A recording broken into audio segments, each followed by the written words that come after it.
Guys recent గా 2 days నుంచి మీరు చూసుకున్నట్టయితే పేటిఎం బ్యాన్ అయిపోయిందని చెప్పేసి చాలా వరకు సోషల్ మీడియాలో న్యూస్ అనేది చక్కర్లు కొడుతుంది కదా. దీని యొక్క ఫుల్ డీటెయిల్స్ అయితే నేను ఈ వీడియోలో అయితే చెప్తాను అనమాట. అసలు పేటిఎం ని బ్యాన్ ఎందుకు చేస్తున్నారు, అసలు పేటిఎం యూపీఐ వాలెట్స్ మనకి నెక్స్ట్ ఫ్యూచర్ లో ఉంటాయా లేదని చెప్పేసి ఫుల్ వీడియో అయితే చేస్తున్నాను. ఒకవేళ ఇంకా మీరు సబ్స్క్రైబ్ చేసుకోకపోతే మనం 1Kకి నియర్ దగ్గరలో అయితే ఉన్నాం అనమాట. ప్లీజ్ సబ్స్క్రైబ్ అయితే చేసుకోండి. అలాగే పక్కన ఉన్న బెల్ ఐకాన్ అయితే ప్రెస్ చేయడం మర్చిపోకండి. వీడియో నచ్చితే కనుక లాస్ట్లో ఒక లైక్ అయితే చేసుకోండి. ఇంకెందుకు ఆలస్యం వీడియోని అయితే స్టార్ట్ చేసేద్దాం. First of all Paytm ban అయిందా? పేటిఎం అనేది అయితే బ్యాన్ అవ్వలేదు అనమాట. పేటిఎం బ్యాంక్ యొక్క సర్వీసెస్ అయితే ఆర్బీఐ అయితే స్టాప్ చేసింది. ఈ బ్యాంక్ యొక్క సర్వీసెస్ ఏంటంటే కనుక మనకి పేటిఎంలో చూసుకున్నట్టయితే పేటిఎం బ్యాంక్ అనేది ఉంటుంది కదా, ఇది మనకి ఫిజికల్గా ఎక్కడ కనబడదు అనమాట. ఇది ఒక వర్చువల్ బ్యాంక్ అనేది మనం అయితే చెప్పుకోవచ్చు. ఈ వర్చువల్ బ్యాంక్ ఏదైతే ఉందో పేటిఎం బ్యాంక్ అనేది, దీని నుంచి వచ్చే సర్వీసెస్ అన్ని మనకి ఆర్బీఐ అయితే స్టాప్ చేసింది అనమాట. February 29 తర్వాత నుంచి మీకు ఇదైతే సేవింగ్స్ అయితే అసలు ఉండవు. ఇప్పుడు నుంచి మీరు చూసుకున్నా కానీ కొత్తగా ఏమైనా పేటిఎం అకౌంట్స్ క్రియేట్ చేసుకోవాలనుకుంటే పేటిఎం బ్యాంక్ అకౌంట్స్ అవి అయితే క్రియేట్ చేసుకోలేరు అనమాట. ఇది మెయిన్ థింగ్ అనమాట. పేటిఎం బ్యాంక్ మొత్తాన్ని అయితే ఆర్బీఐ అయితే స్టాప్ అయితే చేసింది. పేటిఎం బ్యాంక్ యొక్క సర్వీసెస్ కూడా వీళ్ళైతే స్టాప్ అయితే చేశారనమాట. అసలు ఎందుకు పేటిఎం బ్యాంక్ ని స్టాప్ చేశారు, అసలు ఏం జరిగింది అనే దాని గురించి కూడా మాట్లాడుకుందాం. ఫస్ట్ ఆఫ్ ఆల్ ఈ పేటిఎం బ్యాంక్ నుంచి వచ్చే సర్వీసెస్ ఏంటో కూడా మనం అయితే చూద్దాం అనమాట. ఈ పేటిఎం బ్యాంక్ ఎలాగంటే మనం నార్మల్ గా యూజ్ చేసే పబ్లిక్ అండ్ ప్రైవేట్ బ్యాంక్స్ అయితే ఉంటాయి కదా, ఆ టైప్ అనమాట. ఈ పేటిఎం బ్యాంక్ లో మనం ఒక అకౌంట్ అయితే క్రియేట్ చేసుకోవచ్చు. అలాగే మనం డెబిట్ క్యాష్ ని దానిలో క్రెడిట్ చేసుకోవచ్చు, డెబిట్ చేసుకోవచ్చు. వేరే వాళ్ళకి transaction bank to bank transactions చేసుకోవచ్చు. కావాలంటే ఆ బ్యాంక్ నుంచి లోన్స్ తీసుకోవచ్చు, లైక్ ఫాస్ట్ ట్యాగ్స్ తీసుకోవచ్చు, మ్యూచువల్ ఫండ్స్ లాంటివి ఎన్నెన్నో మనకి బ్యాంకులు ఏవైతే ప్రొవైడ్ చేస్తారో మొత్తం అవన్నీ మనకి పేటిఎం అయితే ప్రొవైడ్ చేస్తుంది అనమాట. ఇప్పుడు నుంచి ఆర్బీఐ అనేది ఈ పేటిఎం బ్యాంక్ని అయితే బ్యాన్ చేయడం వల్ల ఈ సర్వీసెస్ అన్ని ఆగిపోతాయి అనమాట. ఈ పేటిఎం బ్యాంక్ కి రిలేటెడ్ లింక్ అయి ఉన్న సర్వీసెస్ అన్ని ఆర్బీఐ అనేది అయితే ఆపేస్తుంది అనమాట. ఫస్ట్ ఆఫ్ ఆల్ ఈ పేటిఎం బ్యాంక్ అనేది ఎలా స్టార్ట్ అయింది అనే దాని గురించి అయితే చూద్దాం అనమాట. ఎవరైనా ఒక public and private bank start చేయాలంటే ఫస్ట్ ఆఫ్ ఆల్ వాళ్ళు ఆర్బీఐ నుంచి లైసెన్స్ అయితే తెచ్చుకోవాలి. అలాగే పేటిఎం కూడా 2017 నవంబర్లో ఆర్బీఐ దగ్గర నుంచి లైసెన్స్ అయితే తెచ్చుకుంది. 2016లో డిమానిటైజేషన్ అయిపోయిన తర్వాత 2017లో వీళ్ళే ఆర్బీఐ నుంచి లైసెన్స్ అయితే తెచ్చుకున్నారనమాట. ఈ లైసెన్స్ తెచ్చుకున్న తర్వాత మ్యాక్సిమం అన్ని బ్యాంక్ అకౌంట్ల లాగా వీళ్ళైతే వాళ్ళైతే మనకి ఫిజికల్గా అయితే ఉంటాయి కదా, అలా కాకుండా వీళ్ళైతే వర్చువల్గా బ్యాంక్ని వాళ్ళ యాప్లోనే ఇన్స్టాల్ చేసి దాని నుంచి సర్వీసెస్ అనేది ప్రొవైడ్ అయితే చేస్తున్నారు. ఆ తర్వాత మీకు ఏంటంటే దీనిలో ఒక సేవింగ్స్ అకౌంట్స్ అయితే క్రియేట్ చేసుకోవచ్చు, అలాగే లోన్స్ తీసుకోవచ్చు. లాంటి నార్మల్ బ్యాంక్స్ ఏవైతే ప్రొవైడ్ చేస్తాయో అవన్నీ మనకి పేటిఎం అయితే ప్రొవైడ్ చేస్తుంది. ఈ పేటిఎం ప్రొవైడ్ చేసిన తర్వాత నార్మల్గా వేరే బ్యాంక్స్లో కేవైసీ చేసుకున్నట్టే ఈ పేటిఎం బ్యాంక్లో కూడా కేవైసీ అయితే చేసుకోవాలి. పేటిఎం బ్యాంక్లో కేవైసీ చేసుకోవాలంటే ఏంటి, నార్మల్గా మన యొక్క బేసిక్ డీటెయిల్స్ ఏవైతే ఉన్నాయో Aadhaar card, pan card and voter ID లాంటివి బేసిక్ ఇన్ఫర్మేషన్ తీసుకొని వెళ్ళి వాళ్ళకైతే ఇచ్చామనుకోండి, వాళ్ళైతే ఆ బేసిక్ ఇన్ఫర్మేషన్ వ్యాలిడేట్ చేసుకొని ఈ పర్సన్ రియలా ఫేక్ అని చెప్పేసి చూసుకుంటానికి కేవైసీ అయితే పెడతారు. ఆ కేవైసీ అనేది మన full details, know your customer details అనేది ఉంటుంది అనమాట. ఆ డీటెయిల్స్ అన్ని మనం వాళ్ళకైతే ఇస్తున్నాం. వాళ్ళకి ఇచ్చినప్పుడు బేసిక్ డీటెయిల్స్ని వాళ్ళైతే స్టోర్ చేసి పక్కన పెట్టుకోవాలి కదా. అలాగే పేటిఎం బ్యాంక్ అనేది స్టార్టింగ్లో అందరి యొక్క డీటెయిల్స్ తీసుకుంది. బ్యాంక్లో ఎవరైతే వస్తున్నారో సేమ్ అన్ని బ్యాంక్స్ లాగా వీళ్ళు కూడా డీటెయిల్స్ అయితే తీసుకోవడం స్టార్ట్ చేశారు, అలాగే పెట్టుకున్నారు. తర్వాత కొన్ని రోజుల తర్వాత ఇది ఎవరైతే కేవైసీ చేసుకున్నారో, ఈ బ్యాంక్ ఎవరైతే అకౌంట్స్ ఓపెన్ చేశారో ఒక కేవైసీ మీద 100 నుంచి 1000 అకౌంట్ల దాకా వీళ్ళైతే స్టార్ట్ చేయడం అయితే చేశారనమాట. అంటే మార్ఫింగ్ అయితే చేశారు. నార్మల్గా మనం ఫ్రాడ్ లైన్స్ అంటాం కదా, ఆ టైప్లో ఒక కేవైసీ అప్లికేషన్ నుంచి థౌజండ్స్ ఆఫ్ అప్లికేషన్స్ అయితే వీళ్ళైతే రెడీ చేసి అందులో బ్యాంక్ టు బ్యాంక్స్ సేమ్ బ్యాంక్లో ఏవైతే అమౌంట్స్ ఉన్నాయో అలాగా మనీ లాండరింగ్ అయితే ఈ వేరే అకౌంట్స్ ద్వారా అయితే చేశారు. ఇది గమనించిన ఆర్బీఐ ఆల్రెడీ 4 strikes అయితే వీళ్ళ మీద అయితే విధించింది అనమాట. అది 2018 నుంచి ఆర్బీఐ పేటిఎం మీద స్ట్రైక్స్ వేస్తూనే ఉంది, వీళ్ళైతే రికవరింగ్ చేసుకుంటూనే ఉన్నారు, అలాగే జరుగుతూనే ఉంది. అసలు ఆ స్ట్రైక్స్ ఏంటనేది కూడా చెప్తాను.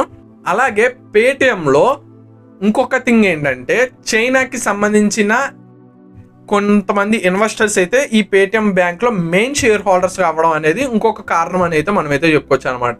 ఏంటంటే మనకి ఆల్రెడీ ఫేమస్ వెబ్సైట్ ఏదైతే ఉందో ఈ కామర్స్ వెబ్సైట్ Alibaba.com అందరికీ తెలిసిందే కదా. Alibaba.com చైర్మన్ ఎవరైతే ఉన్నారో జాక్ హోమ్, ఆయన అయితే యాంట్ అనే ఒక ఫౌండేషన్తో వీళ్ళైతే టైఅప్ అయి ఉన్నారనమాట. అది కూడా ఈందే. ఈ అలీబాబా అండ్ యాంట్ మొత్తం అన్ని కలిపి 24% ఆఫ్ పేటిఎం షేర్ హోల్డర్స్ని అయితే వాళ్ళే తీసుకున్నారనమాట. హైయెస్ట్ షేర్ హోల్డర్స్ వాళ్ళే ఆ పేటిఎంలో అయితే ఉన్నారు.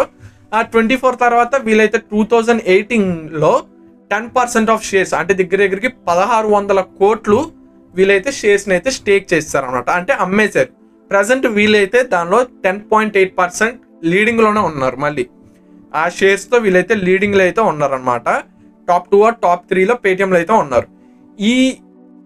ఈ చైనా వాళ్ళు దీనికి అసలు సంబంధం ఏంటంటే, ఇవి మనకి కొన్ని కేవైసీ డీటెయిల్స్ ఉన్నాయి కదా, ఎవరైతే మనీ లాండరింగ్ చేశారో ఈ డీటెయిల్స్ అన్ని పేటిఎం వాళ్ళు చైనాకి ఇస్తున్నారేమని చెప్పేసి కొన్ని ఆరోపణలు కూడా మనకైతే బయటకైతే వచ్చినాయి అనమాట. ఒక వ్యక్తి అయితే ఆల్రెడీ చెప్పాడు, ఆ కంపెనీస్ నుంచి బయటకైతే వచ్చినాయి. మనకి సిఎన్బిసి ఆర్టికల్స్లో మనమైతే చూసుకోవచ్చు అనమాట.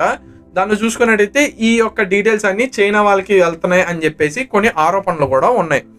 అది కూడా ఒక మెయిన్ పాయింట్ అని అయితే చెప్పుకోవచ్చు. ఈ చైనా ఈ పేటిఎం బ్యాంక్ని బ్యాన్ చేయడానికి ఇలా ఆర్బీఐకి వ్యతిరేకంగా, అంటే ఆర్బీఐ రూల్స్కి ఆపోజిట్గా వీళ్ళు వెళ్తున్నందుకు ఆర్బీఐ అనేది వీళ్ళ మీద ఆంక్షలు అయితే వేస్తుంది అనమాట. అది కూడా ఫస్ట్ నుంచి, ఇప్పుడనే కాదు, ఎప్పటి నుంచో ఒక 4 years బ్యాక్ నుంచి వీళ్ళకి ఆర్బీఐకి ఏదో ఒకటి జరుగుతూనే ఉంది. అలాగే 4 strikes పడినాయి ఇందాక చెప్పినట్టు. ఆ 4 strikes ఏంటంటే, ఫస్ట్ స్ట్రైక్ వచ్చినప్పటికి 2018 జూన్లో మనకి పేటిఎం బ్యాంక్ మీద అయితే కొత్త అకౌంట్స్, కొత్త కస్టమర్స్ అకౌంట్స్ క్రియేట్ చేసుకోవడానికి లేకుండా ఆర్బీఐ అయితే బ్యాన్ అయితే చేసింది అనమాట పేటిఎం బ్యాంక్ని.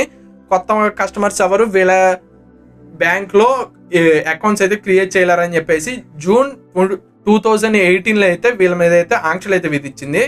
తర్వాత పేటిఎం వాళ్ళు సబ్మిట్ చేసిన కొన్ని డాక్యుమెంట్స్ని వెరిఫై చేసుకొని లాస్ట్లో, అంటే 2018 డిసెంబర్లో ఆ బ్యాన్ అయితే ఎత్తివేసింది అనమాట. తర్వాత నుంచి మళ్ళీ కొత్త కస్టమర్స్ అయితే వాళ్ళలో అయితే కలుపుకుంటున్నారు. అదంతా బాగానే ఉంది అనుకునే లోపు సెకండ్ స్ట్రైక్ అయితే పడింది అనమాట. ఈ సెకండ్ స్ట్రైక్ వచ్చినప్పటికీ అక్టోబర్ 2021లో మనకి ఆర్బీఐ నుంచి వచ్చిన న్యూస్ ద్వారా తెలిసింది ఏంటంటే, పేటిఎం వాళ్ళు అనేది కొద్దిగా ఇన్ఫర్మేషన్ అనేది తప్పుగా వీళ్ళు ప్రొవైడ్ చేస్తున్నారని చెప్పేసి ఆర్బీఐ అయితే పేటిఎంకి 1 crore రూపీస్ అయితే ఫైన్ అయితే విధించింది.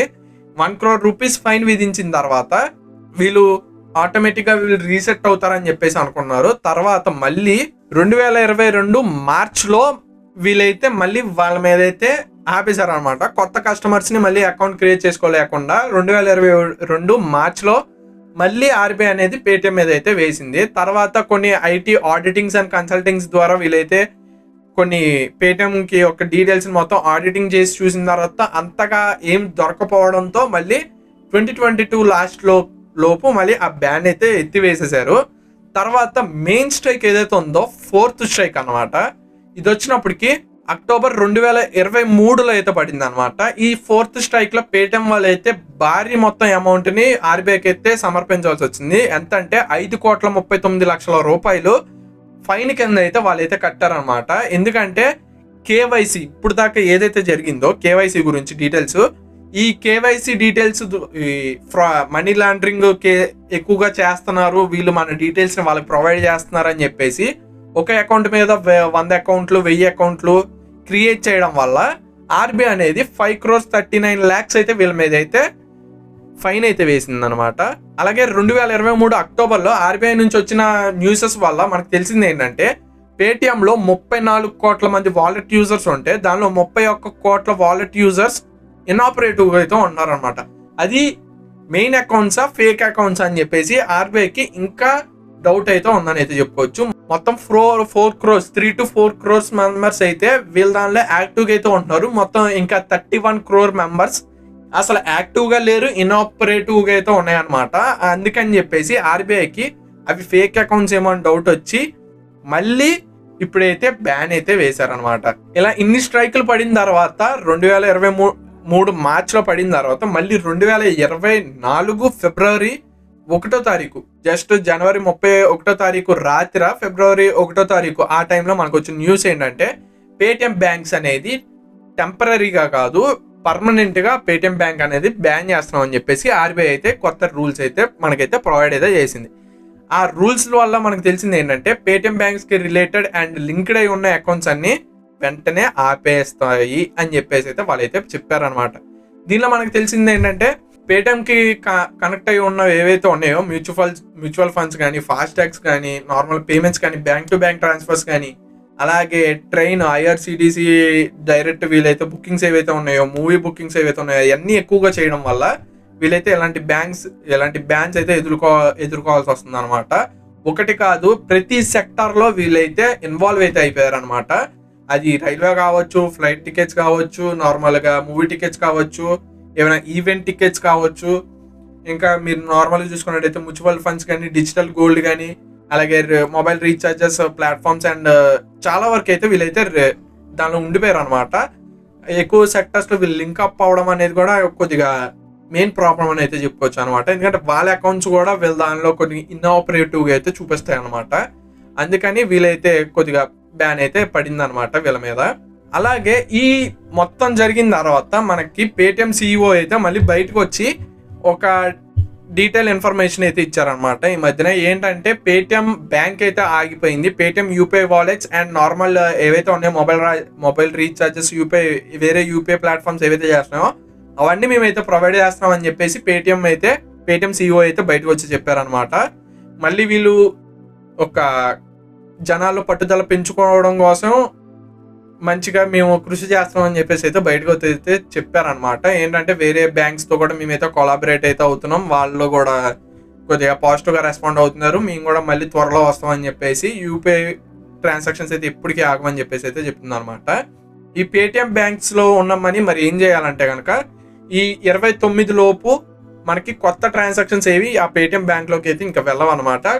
దానిలో ఉన్న డబ్బులు ఎవరైనా తీసుకోవాలనుకుంటే 29 లోపు అయితే తీసేసుకోవచ్చు. ఒకవేళ 29 లోపు మీరు తీసుకునేటప్పుడు ప్రాసెసింగ్లో పడి అనుకోండి, మార్చి 15 లోపు అయితే మీరైతే ఆ మనీ అయితే బయటకి అయితే తీసేసుకోవచ్చు అనమాట. అలాగే ఒకవేళ మీ చుట్టుపక్కల ఎవరైనా కిరాణా స్టోర్స్ నార్మల్గా పెద్దవాళ్ళు పెట్టుకుంటారు కదా, కూరగాయల షాపు, వాటిల్లో కూడా ఎక్కువగా మీరు పేటిఎం స్కానర్స్ అయితే చూసుకుంటారు కదా, వాళ్ళకి ఈ ఇన్ఫర్మేషన్ అంతగా తెలియకపోవచ్చు. పేటిఎం బ్యాంక్స్తో లింక్ అయి ఉన్న స్కానర్స్ ఉంటే కనుక ఒకవేళ మీరు వెళ్ళి వాళ్ళకైతే ఇన్ఫార్మ్ అయితే చేయండి. ఒకవేళ మీ చుట్టుపక్కల ఎవరైనా ఉంటే కనుక వెంటనే వాళ్ళ యొక్క బ్యాంక్స్ని, సేవింగ్ బ్యాంక్స్ వేరే దానిలో అకౌంట్ క్రియేట్ చేసుకొని దాంతో లింక్అప్ అయితే అయ్యి క్యూఆర్ కోడ్ని అయితే పెట్టుకోమని అయితే చెప్పండి. ఎందుకంటే వాళ్ళకి అంత ఇన్ఫర్మేషన్ లేని వాళ్ళకి ఒకవేళ చెప్తే వాళ్ళ మనీ కూడా సేవ్ అవుద్ది. కాబట్టి ఈసారి ఒకవేళ ఎవరైనా బయట ట్రాన్సాక్షన్ చేయడానికి వెళ్ళినప్పుడు అయితే వాళ్ళకి కూడా కొద్దిగా అయితే ఇన్ఫర్మేషన్ అయితే ప్రొవైడ్ అయితే చేయండి అనమాట. ఇది ఫ్రెండ్స్ వీడియో వచ్చినప్పటికీ మళ్ళీ పేటిఎం యూజర్స్ ఎవరైతే ఉంటారో మళ్ళీ దాని బ్యాక్ వచ్చి యూపీఐ ట్రాన్సాక్షన్స్ నార్మల్గా యూజ్ చేసుకుంటారని అయితే అనుకుంటున్నాను అనమాట. బ్యాంక్ రిలేటెడ్ ఏవైతే ఉన్నాయో ఒకవేళ ఎవరైతే తీసుకోవాలనుకుంటారో వెంటనే అవన్నీ బయటకు తీసేసుకోండి. ఫాస్టాగ్స్ ఎవరైతే ఉన్నాయో వెంటనే అవి క్యాన్సిల్ చేసి దాని యొక్క మనీ విత్డ్రా చేసేసుకొని వేరే దాని నుంచి అయితే ఫాస్టాగ్స్ అయితే పెట్టుకోండి అనమాట. ఇది ఫ్రెండ్స్ వీడియో వచ్చినప్పటికైతే ఒకవేళ ఈ వీడియో కనుక నచ్చినట్టయితే మా ఛానల్ని అయితే సబ్స్క్రైబ్ చేసుకోండి. అలాగే పక్కన ఉన్న బెల్ ఐకాన్ అయితే ప్రెస్ చేయడం మర్చిపోకండి. ఇలాంటి మరింత ఇన్ఫర్మేషన్ వీడియోస్ మీ దగ్గర రావడం కోసం మీ అభిప్రాయాన్ని కామెంట్ సెక్షన్లో తెలియజేసి వీడియో నచ్చితే ఒక లైక్ అయితే చేయండి. This is Sriram signing of.